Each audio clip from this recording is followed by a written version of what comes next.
But we do now have the fun video I'm going to play as I take a bathroom break because I've been chugging drinks to try to stay hydrated.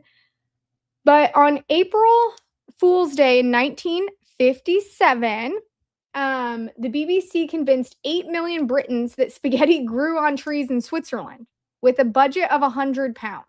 Okay. So this aired April 1st in 1957 on the BBC's Panorama. It's 3 minutes long and it's narrated by Richard Dimbleby. And the budget was literally €100. So I am going to also say, before I hit play, 20 pounds of cooked spaghetti was draped over laurel trees in Switzerland for this one, and 8 million viewers were fooled. It was the modern day mermaid documentary of our time. Docu-mockery, whatever you want to call it. And 8 million people, 3 minutes of TV, 100 pounds, and that's how cheap it is to fool a country. So what else do you think you're being fooled on today? Probably the Italian paste. Oh, yeah, he was. He was messing me up. He was messing me up. So I am going to play this video. I think I have it backwards though because that's on there. Okay.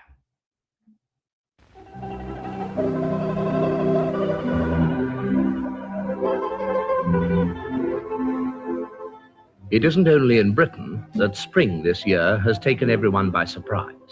Here, in the Ticino, on the borders of Switzerland and Italy, the slopes overlooking Lake Lugano have already burst into flower, at least a fortnight earlier than usual.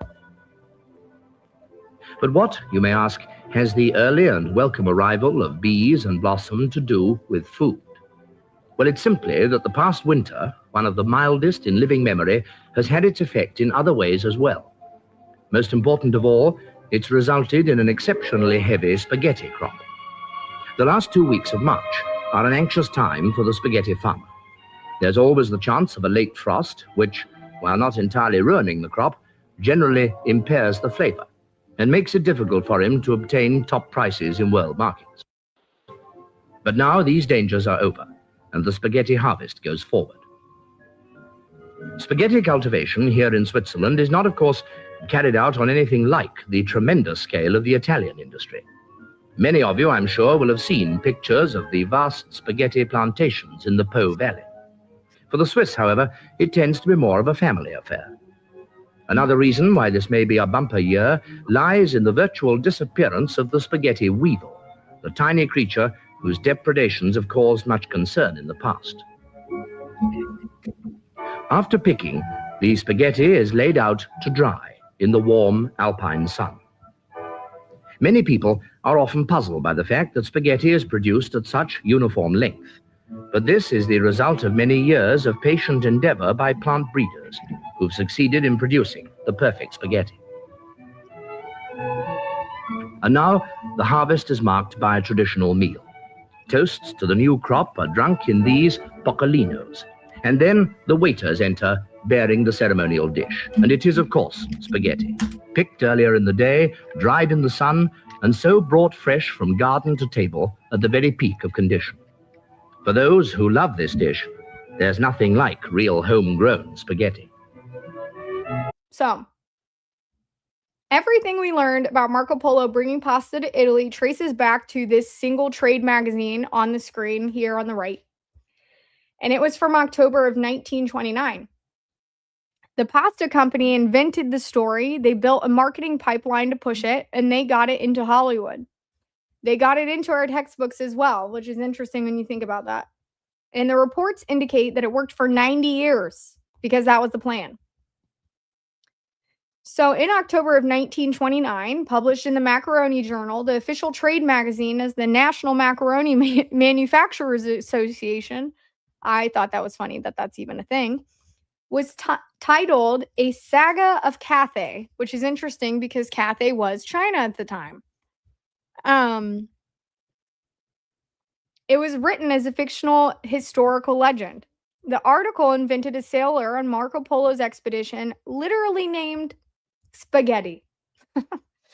And the article carried a Keystone macaroni manufacturing copyright in 1928, the year before. A lot of researchers, though, believe that this was deliberate. In October of 1929, this was the exact month that the Wall Street crashed. Pasta companies needed to sell pasta to a country that suddenly couldn't afford luxury food. The article was written in folk tale style, not as marketing. The distribution and trade publications regularly circulated material to schools and Italian American cultural associations. There was also an industry coordination.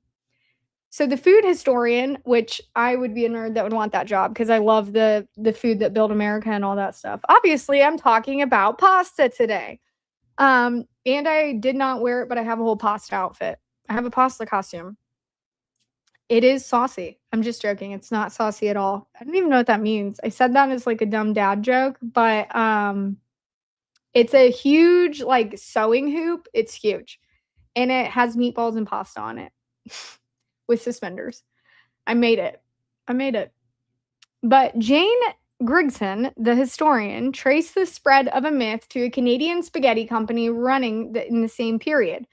There was also a Hollywood follow-up. So the 1938 Samuel Goodwin film, The Adventures of Marco Polo with Cary Grant, put a spaghetti discovery scene on the screen, which is crazy.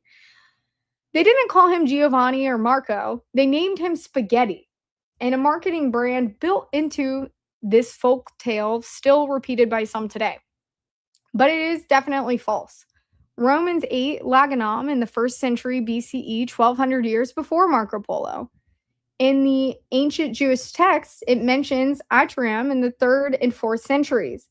In the Arab Syrian geographer Al-Adirishi, I'm glad that you guys are hearing me pronounce these words that I'm like, WTF is going on, wrote about the Sicilian pasta exports in 1154. I hate that I'm also saying that weird. I don't like it.